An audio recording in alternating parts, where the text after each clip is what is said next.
ہم وہی کہیں گے جو ہمارا دین ہم کو بتاتا ہے، عمل کرو تو تمہارا بھلا ہے۔ بسم اللہ الرحمن الرحیم۔ درود پاک پڑھ لیں۔ اللہم صلی علی سیدنا شفیعنا نبینا مولانا محمد مبارک وسلم۔ صلاۃ و سلام علیک سیدی یا رسول اللہ صلی اللہ تعالی علیہ وسلم۔ بسم اللہ الرحمن الرحیم۔ للذین یؤلون من نسائہم تربص 4 اشہر فإن فاؤوا فإن اللہ غفور رحیم وَإِنْ عَزَمُوا الطَّلَاقَ فَإِنَّ اللَّهَ سَمِيعٌ عَلِيمٌ۔ وہ جو قسم کھا بیٹھتے ہیں اپنی عورتوں کے پاس جانے کی، انہیں 4 مہینے کی مہلت ہے۔ فَإِنْ فَاؤوا، اگر مدت میں وہ پھر آئے، فَإِنَّ اللَّهَ غَفُورٌ رَحِيمٌ، تو اللہ بخشنے والا مہربان ہے۔ وَإِنْ عَزَمُوا الطَّلَاقَ فَإِنَّ اللَّهَ سَمِيعٌ عَلِيمٌ، اور اگر چھوڑ دینے کا پکا ارادہ کر لیا تو اللہ سنتا جانتا ہے۔ اسلام نے عدل و انصاف کا جو معیار قائم کیا ہے، دوسرے مذاہب میں اس کی کوئی نظیر نہیں ملتی ہے۔ زمانے جاہلیت میں لوگوں کا دستور یہ تھا کہ وہ عورتوں سے مال طلب کرتے تھے، مال لیا کرتے تھے۔ اگر عورتیں مال دیتی تھیں تب تو ٹھیک ہے، اور اگر نہیں دیتی تھیں تو وہ 2 سال 3 سال تک، کبھی کبھی اس سے بھی زیادہ، وہ اپنے نکاح میں تو رکھتا تھا لیکن اس کے پاس وہ حقوق زوجیت کی ادائیگی کے لیے نہیں جاتا تھا، اور یوں ہی وہ اسے خرچہ وغیرہ بھی نہیں دیتا تھا۔ تو ایسی صورت میں وہ عورت نہ اپنے شوہر کے گھر کی ہو پاتی تھی، نہ اپنے ماں باپ کے گھر کی ہو پاتی تھی، نہ وہ بیوہ ہی ہو پاتی تھی، نہ وہ کسی دوسرے سے نکاح کر پاتی تھی، نہ شوہر والی رہتا تھی۔ یا اگر اس کے گھر والے ماں باپ اگر صاحب حیثیت ہیں تو پھر یہ عورت اپنے ماں باپ کے اوپر بوجھ بن کر کے رہتی تھی۔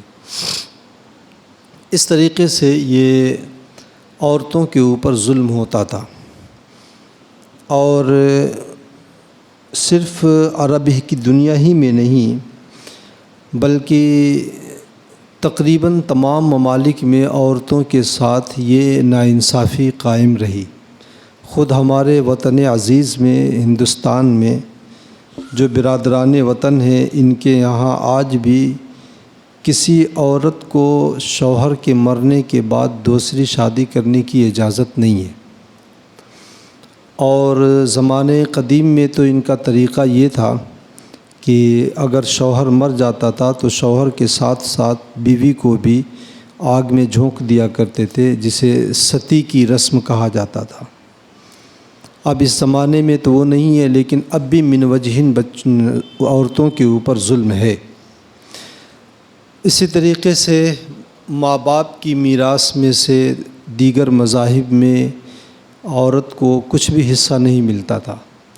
زمانے جاہلیت میں عرب کے ماحول اور معاشرے میں بھی یہی ماحول تھا کہ ماں باپ کے ورثے میں سے عورتوں کو کچھ بھی نہیں ملتا تھا۔ بچیوں کا زندہ درگور کر دیا جانا یہ بھی جو ہے ایک ظلم تھا، اور اسی میں سے ایک ظلم یہ تھا کہ عورت کو آدمی اس مقام پر لا کر چھوڑ دیتا تھا کہ وہ نہ اپنے شوہر والی رہتی تھی اور نہ وہ کسی دوسرے شوہر آدمی سے وہ نکاح کر سکتی تھی، تو اس کی زندگی اجیرن ہو جاتی تھی۔ اب اس اپنی زندگی چلانے کے لیے یا اپنا پیٹ پالنے کے لیے وہ کبھی یا تو بھیک مانگتی تھی یا کچھ دوسرے ذرائع اختیار کرتی تھی۔ نتیجہ یہ ہوتا تھا کہ معاشرے میں برائیاں پھیلتی تھیں۔ اسلام نے اس مزاج کو اور اس ظلم کو ختم کر دیا، اور یہاں پر اسی چیز کو اللہ رب العزت نے فرمایا ہے کہ للذین یولون من نسائہم، وہ جو اپنے عورتوں کے پاس جانے کی قسم کھا لیں کہ میں اپنی عورت سے 4 مہینہ 6 مہینہ 2 سال ملاقات نہیں کروں گا۔ تو زمانے جاہلیت میں تو چل جاتا تھا، کیونکہ کوئی قانون نہیں تھا، کوئی اصول اور ضابطہ نہیں تھا، لیکن اسلام نے جو ہے اس چیز پر پابندی لگائی، اور زیادہ سے زیادہ شوہر کو کتنی مدت اس نے دیا کہ تربص 4 اشہر، 4 مہینہ انتظار کرے وہ، بس صرف 4 مہینے کی مہلت ہے۔ اسے شریعت کی اصطلاح میں ایلا کہا جاتا ہے۔ ایلا کے معنی آتے ہیں قسم اٹھا لینا، قسم کھا لینا۔ تو اگر کوئی آدمی اپنی بیوی سے عدم ملاقات کی قسم کھا لے کہ میں اپنی بیوی سے ملاقات نہیں کروں گا، یعنی اس سے صحبت نہیں کروں گا، اور تو اس کے لیے صرف اتنا ہے کہ وہ 4 مہینے تک ہی جو ہے وہ کر سکتا ہے۔ اب 4 مہینے کے بعد یا تو 4 مہینے کے اندر وہ اپنی قسم توڑے، اور قسم توڑ کر کے اس کا کفارہ ادا کرے، اور اپنی جو ہے عورت سے وہ صحبت کرے۔ اور یہ قسم توڑی کس طرح جائے گی کہ بیوی سے صحبت کر کے ہی قسم توڑی جائے گی۔ اگر وہ ایسا کر لیتا ہے تو صرف اس کے اوپر کفارہ ہے اور کچھ بھی نہیں ہے، اور باقی اس کی وجہ سے، اس کے اس اقدام کی وجہ سے عورت کے دل کو جو تکلیف پہنچی ہے، تو اللہ رب العزت نے فرمایا کہ فإن اللہ غفور الرحیم، اللہ تعالیٰ اسے بخش دے گا۔ اب آخرت میں اس سے کوئی مواخذہ نہیں ہوگا۔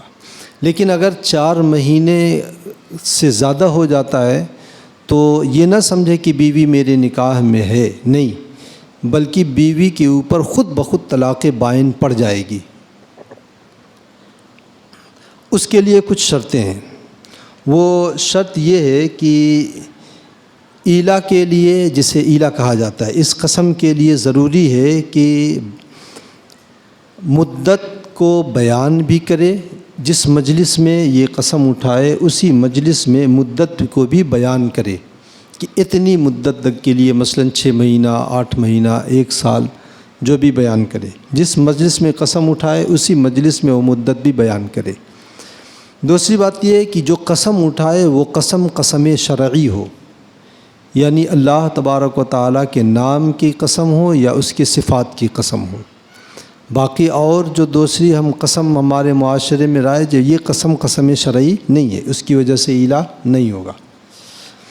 تو اگر کوئی ایسا شخص کرتا ہے تو اب عورت کے اوپر ظلم کرنا یہ جو ہے آسان نہیں ہے۔ اسلام نے اس کے اوپر قدغن لگا دیا، اور شوہروں کو بھی آزاد نہیں رکھا ہے، بلکہ انہیں 4 مہینے ہی کی مہلت دیا ہے۔ 4 مہینے کے اندر وہ قسم توڑیں اور کفارہ ادا کر کے بیوی سے جو ہے ملاقات کریں، اور اگر 4 مہینے میں وہ اپنی قسم کو نہیں توڑتے ہیں تو عورت کے اوپر خود بخود ایک طلاق بائن پڑ جائے گی، اور عورت جو ہے اس کے نکاح سے نکل جائے گی۔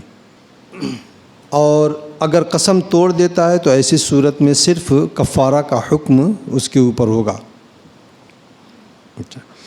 وَإِنْ عَزَمُوا الطَّلَاقَ، اور اگر طلاق کا پختہ ارادہ کر لیا ہے کہ اسے چھوڑ ہی دینا ہے، فَإِنَّ اللَّهَ سَمِيعٌ عَلِيمٌ، تو اللہ تبارک و تعالیٰ سنتا جانتا ہے، یعنی تمہارے ارادوں کو بھی جانتا ہے، تمہاری بات کہنے والے کو سنتا بھی ہے، تمہاری نیتیں بھی اللہ تبارک و تعالیٰ خوب جانتا ہے۔ اسلام جو ہے یہ افراط و تفریط سے خالی ہے۔ عرب کے معاشرے میں جو عورتوں کے اوپر ظلم ہوتا تھا، یا دنیا کے اور دیگر ممالک میں دوسرے مذاہب میں جو ظلم ہوتا تھا، اس ظلم کو اٹھا دیا۔ عرب نکاح و طلاق کے حوالے سے بہت زیادہ آزاد تھے، اسی طریقے سے یہودی بھی بہت زیادہ آزاد تھے طلاق کے حوالے سے، لیکن عیسائیوں کے یہاں طلاق کے حوالے سے کچھ سختیاں تھیں، لیکن ان سختیوں کو وہ بروئے کار نہیں لائے، اور ان سختیوں کو انہوں نے جو ہے بالائے طاق رکھ دیا۔ جیسے ان کے یہاں طلاق کا یہ حکم تھا کہ اگر کوئی شخص زنا کے علاوہ کسی اور وجہ سے اپنی بیوی کو طلاق دیتا ہے تو گویا وہ اپنی بیوی سے زنا کرواتا ہے۔ اور یہ بھی حکم ہے کہ اگر کوئی ایسی مطلقہ عورت سے کوئی نکاح کر لیتا ہے تو اس کے اوپر بھی حکم یہی تھا کہ وہ گویا زنا کرتا ہے، اتنا سخت گناہ تھا۔ لیکن اسلام نے جو ہے ایک دم اعتدال کے ساتھ یہ قانون جو ہے باقی رکھا ہے۔ نہ مرد کے اوپر ظلم نہ عورت کے اوپر ظلم۔ اچھا، ایک بات اور ذہن میں رہے، ایلا اگر کسی نے کیا یعنی قسم کھا لیا تو اس مدت میں عورت کے لیے رہائش کا انتظام، اس کے خرچے وغیرہ کا انتظام، یہ سب جو ہے مرد کے ذمے ہوگا، اسی شوہر کے ذمے ہوگا۔ اور اگر اس نے طلاق دے دیا تو پھر اس کے بعد اگر اس نے قسم نہیں توڑی اور طلاق اس کے اوپر پڑ گئی تو اب وہیں سے اس کی عدت شروع ہو رہی ہے۔ تو عدت کے اندر بھی اس کے رہائش کا خرچہ، اس کے کھانے پینے کا خرچہ، یہ سب بھی مرد ہی کے ذمے ہے۔ اگر وہ بیوی حاملہ نہیں ہے تو 4 مہینہ جو ہے 3 حیض کی مقدار، اور اگر وہ حمل سے ہے، پیٹ میں بچہ ہے، تو ایسی صورت میں جب تک بچہ پیدا نہیں ہو جائے گا اس وقت تک وہ عدت میں رہے گی۔ بچہ پیدا ہوتے ہی وہ عدت سے باہر ہو جائے گی۔ تو بچہ پیدا ہونے تک عورت کا خرچہ اور اس کی رہائش وغیرہ کا انتظام یہ بھی شوہر کے ذمے ہے شرعاً۔ اور پھر بچے کے اخراجات جو ہے وہ سب بھی شوہر کے ذمے ہیں، کیونکہ وہ بچہ اسی شوہر کا ہے، اس لیے اس کے سارے اخراجات اسی کے ذمے ہیں۔ اب ہمارے اسلامی معاشرے میں بھی اس طرح کی جو ہے بے اعتدالیاں آ گئی ہیں کہ بیوی کو طلاق دے دیا، بچہ چھوٹا ہے تو بچے کا خرچہ بندہ نہیں اٹھاتا ہے، حالانکہ شرعاً اسی کے ذمے ہے بچے کا خرچ۔ اور اگر اس نے 4 مہینے کے اندر اندر قسم توڑ دیا تو اس قسم کا جو کفارہ ہوگا وہ کفارہ بھی شوہر ہی کے ذمے ہے۔ یعنی ہر اعتبار سے آدمی یہاں پر نقصان میں ہے، اس لیے بہت سوچ سمجھ کر کے وہ قدم اٹھائے، اور یہ نہ سوچے کہ میں نہیں کروں گا تو دنیا کیا کر لے گی۔ دنیا تو کچھ کرے نہ کرے، لیکن میدان محشر میں رب کے حضور جب کھڑے ہونا پڑے گا تو اس وقت جو ہے دماغ ٹھکانے آ جائے گا۔ تو ہر اعتبار سے نقصان جو ہے وہ مرد ہی کا ہے، اس لیے اللہ و رسول کے حکم کا ہم پاس و لحاظ کریں، اور اللہ تبارک و تعالی اگر کوئی ایسا کرتا ہے تو اللہ تبارک و تعالی جو ہے اس کے جو ہے دنیا میں بھی عزت دیتا ہے، آخرت میں بھی عزت دیتا ہے۔ اسلام میں نکاح اور طلاق کی بڑی اہمیت ہے، یہی وجہ ہے کہ نکاح و طلاق کا بڑی تفصیل کے ساتھ قرآن نے ذکر کیا ہے، اور اس میں طلاق کا مسئلہ اجمالاً پہلے ذکر کیا، پھر اس کے بعد تفصیلی طور پر طلاق کی جتنی قسمیں ہیں، 3 قسمیں ہیں، وہ تینوں قسموں کو بیان کیا ہے۔ پھر طلاق رجعی، بائن، طلاق مغلظہ، خلا، اور اس کے علاوہ اور بھی جتنی صورتیں اس کی ہو سکتی تھیں وہ سب بیان کیا ہے، اور بڑی تفصیل کے ساتھ اسلام نے بیان کیا ہے سورہ بقرہ میں، اور پھر اس کے بعد جو ہے 28ویں پارے میں سورہ طلاق میں۔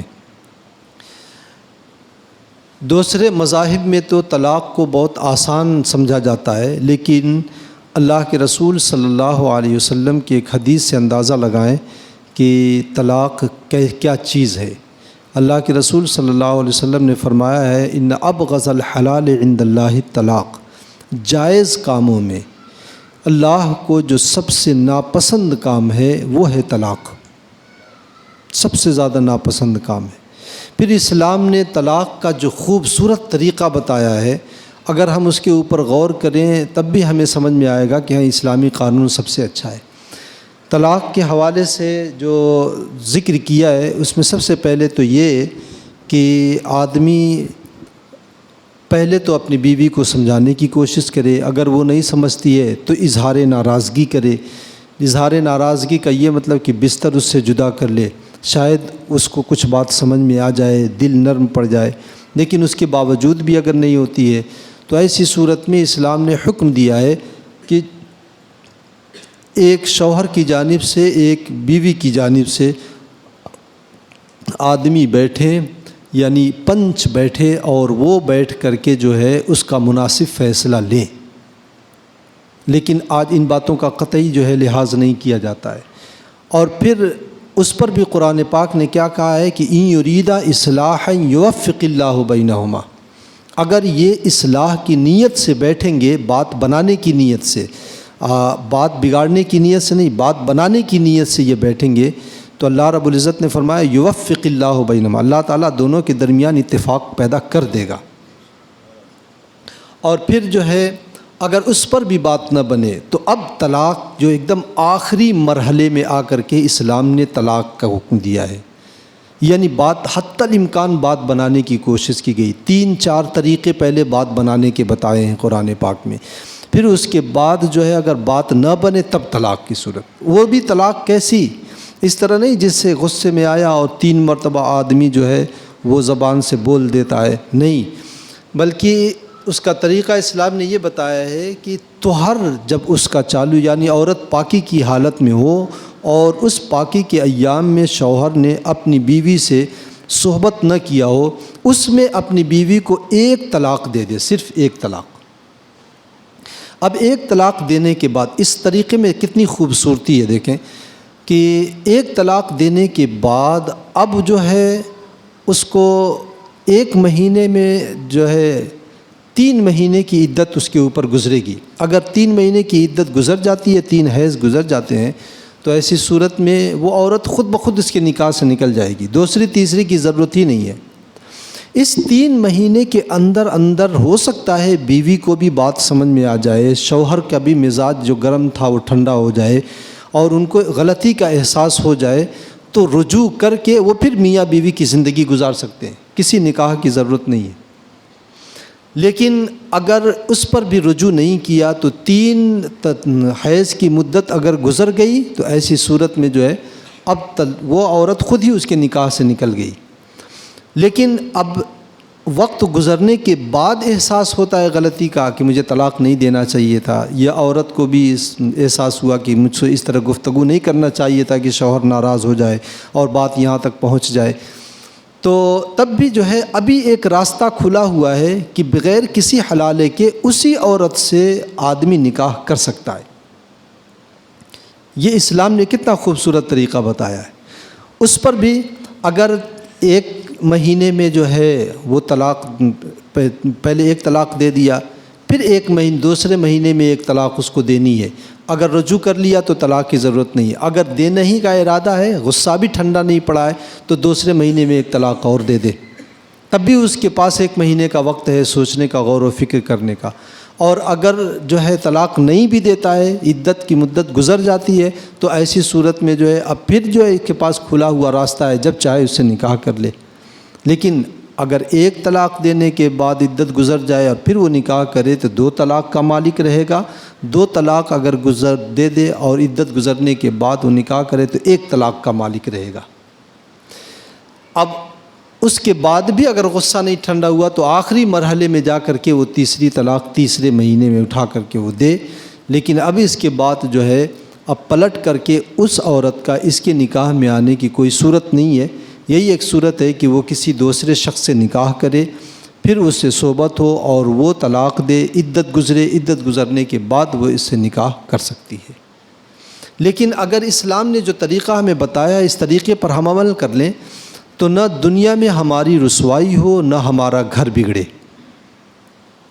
اس سے ایک بات یہ بھی پتہ سمجھ میں آئی، عورت کو طلاق کا اختیار نہیں ہے، اختیار صرف مرد کو دیا گیا، کیونکہ عورت جذباتی ہوتی ہے، غصہ اس سے جلدی آتا ہے، وہ کبھی بھی کسی بھی وقت جو ہے کسی کے بہکاوے میں آ کر کے وہ اٹھ کر کے 3 مرتبہ وہ بول دے گی تو جو ہے ہر صبح شام ایک گھر بگڑ جائے گا۔ لیکن مرد ذرا جو ہے متحمل مزاج ہوتا ہے اور وہ حالات کو سنبھالنے کی اس کے اندر صلاحیت ہوتی ہے، اس لیے جو ہے مرد کے ہاتھ میں جو ہے یہ طاقت اور یہ پاور رکھا گیا ہے اسلام میں۔ لیکن اس پر بھی تنبیہ کی گئی ہے کہ عورت کو پریشان کرنے کی نیت سے ہرگز طلاق نہ دیا جائے، کہ طلاق دے دیا جیسے زمانہ جاہلیت میں طلاق دے دیا، پھر جب عدت پوری ہونے والی ہوتی تھی پھر 1 طلاق دے دیتے تھے، پھر عدت پوری ہونے والی تھی پھر 1 طلاق دے دیتے، اس طریقے سے ایک لمبی مدت تک وہ عورت کو پریشان کرتے تھے، اس نیت سے نہیں، کیونکہ اللہ رب العزت نے پیچھے فرما دیا ان اللہ سمیع علیم، وہ سنتا بھی ہے جانتا بھی ہے، تمہاری نیت جانتا بھی ہے، تمہارے بولے ہوئے الفاظ کو سنتا بھی ہے۔ ایلا جو قسم کھا لے آدمی تو اس کا 2 ہی نتیجہ نکلتا ہے، پہلا نتیجہ تو یہ ہے کہ قسم توڑے، دوسرا نتیجہ یہ ہے کہ اگر وہ قسم نہیں توڑتا ہے تو طلاق پڑ جائے۔ تو اگر قسم توڑے تو قسم جو توڑے کی اس کی صورت میں اسے کفارہ دینا پڑے گا، اور اس کی ایک ہی صورت ہے کہ وہ بیوی سے صحبت کرے، اگر مرد صحبت کے لائق ہے تو صحبت کرے، اور اگر صحبت کے لائق نہیں ہے، کسی وجہ سے کوئی عارضہ ہے جس کی وجہ سے وہ صحبت نہیں کر سکتا ہے، تو ایسی صورت میں بیوی سے صحبت کا وعدہ کرے کہ مطلب جو ہے یہ عارضہ ہے، یہ بیماری ہے، اس بیماری کے بعد جو ہے میں تم سے صحبت کر لوں گا، یہ کرے، تبھی جو ہے وہ ایلا جو ہے وہ قسم ٹوٹے گی اور پھر اس کے اوپر کفارہ ہوگا۔ اسلام نے ایک اور خوبصورت قانون ہے کہ آدمی اپنی بیوی سے 4 مہینے سے زائد وہ دور نہ رہے۔ حضرت عمر فاروق رضی اللہ تعالیٰ عنہ نے اپنے دور خلافت میں یہ اصول اور ضابطہ بنایا تھا کہ 4 مہینے سے زیادہ آدمی اپنی بیوی سے جو ہے دور نہ رہے اور حق زوجیت جو ہے ادا کرنے میں ان مدت کا خیال کرے۔ اللہ تعالیٰ مجھے اور آپ کو اس پر عمل کی توفیق عطا فرمائے۔ اللہم صلی علی سیدنا شفیعنا نبینا مولانا محمد مبارک وسلم صلاۃ و سلام علیک سیدی یا رسول اللہ صلی اللہ علیہ وسلم۔ اللہم ربنا تقبل منا انک انت السمیع العلیم وتب علینا انک انت التواب الرحیم، وصلی اللہ تعالی علی خیر خلقہ ونور عرشہ وقاسم رزقہ محمد وعلی آلہ واصحابہ اجمعین برحمتک یا ارحم الراحمین۔